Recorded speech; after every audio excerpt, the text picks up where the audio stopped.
Ayan guys, tanggal na natin. Wala na yung washer, sunog na. Ayan.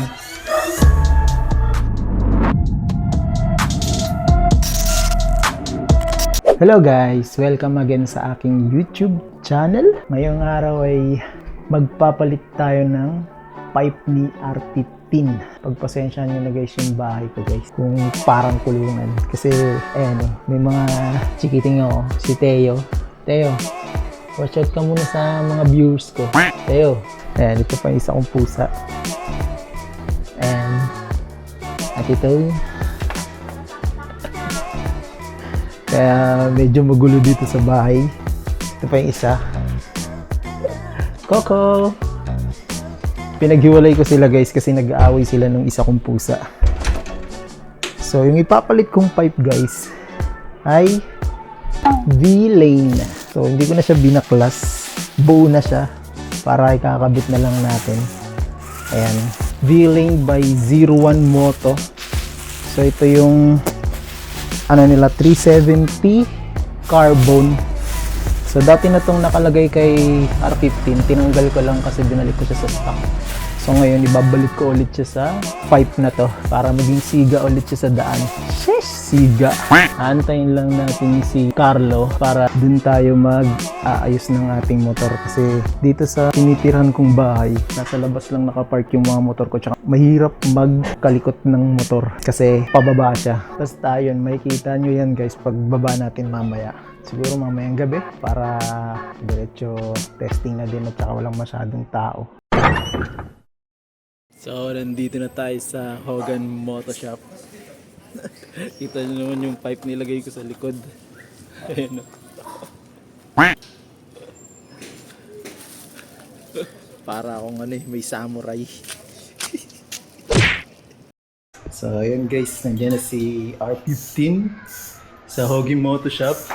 What's up guys? Ito si Carlo guys. Yung kasama natin mag Digos Hill. Anong masasabi mo sa Digos Hill natin? Parang mali ah. Parang patag eh. Ha? Ayan ano? Nagkatawad yun. Kawawa yung motor. Ito nga pala yung motor niya guys. Ito yung motor niya guys. Nagamit ng Digos Hill. Vespa Sprint 150. Sheesh! Marami nang na-upgrade dyan guys. Pero next time na lang natin sabihin yung mga upgradings niya. Even when you feel low, you can still go. Even when you feel slow, you can still go. Even when there's no hope, you can still go. I never answer to no, man, I still go. Go, go, go, go, go, go, go, go, go, go, go, go, yo, go, go. Lamigin lang natin yung R15 natin guys. Di pa siya naliligo eh. Simula nung nag-infanta tayo. Kaya tingnan nyo yung dumi. Yung gulong. Pati yung upuan. Kasi pag di natin siya pinalamig guys, tas binaklas natin agad siya, bibilog kasi yung mga tornilyo niyan guys. Mahirapan tayo. Step 1, wake up early, gonna rise with the sun. Step 2, get some good, some food in you. Step 3, think real hard about what you wanna be. Step 4, everybody just do your thing. So, tatanggalin muna natin itong 4 na tornilyo niya sa kabila. Para itong cover lang yung papaklasin natin. Tapos ilulusot na lang natin dito. Tapos ito lang. Yan lang mga tatanggalin natin guys. Yung mga gamit nating tools. Wala kasi yung tools sa bahay guys. Kaya dito tayo sa shop. Dito tayo sa garage ni Carlo. Kung gulo. Dahil kompleto siya dito ng tools. Mga pala guys, medyo nahihirapan kayo tanggalin kay R15 yan. Ayan yung dalawang yan. Sundutin nyo lang yung gitna niyan guys. Ito yung tsura niya guys oh. Sa ilalim.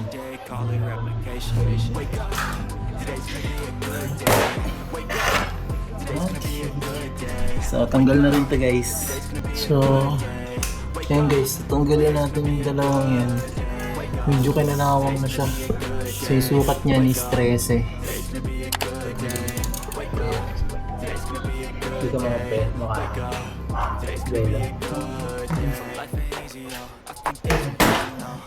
Oo, tanggal na natin guys!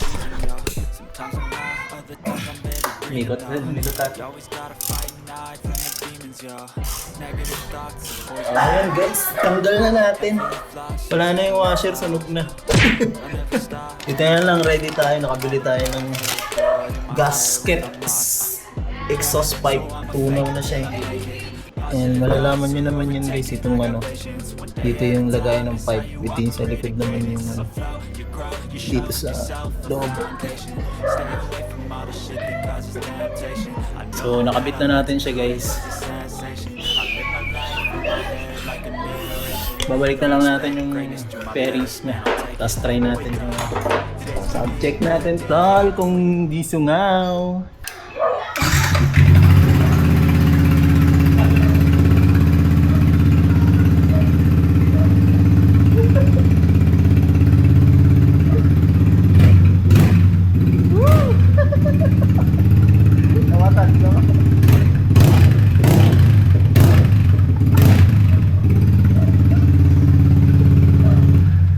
Medyo nakakabulabog na tayo. Doon na lang natin sa labas i-try. Ang ingay niya na. Doon muna tayo sa labas. Sama natin si Carlo. Paliguan na rin natin yung motor. Medyo magulo na yung buko guys. Sobrang init kasi dito sa United of the Philippines.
So nakabit na natin yung pipe guys.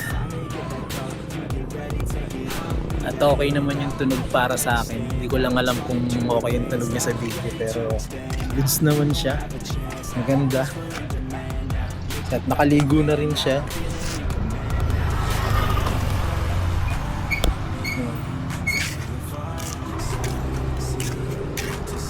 Mas 12 na rin ang gabi dito sa amin guys. So dito ko natatapusin yung video ko. Maraming salamat guys.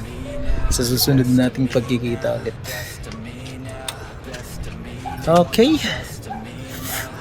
Paalam.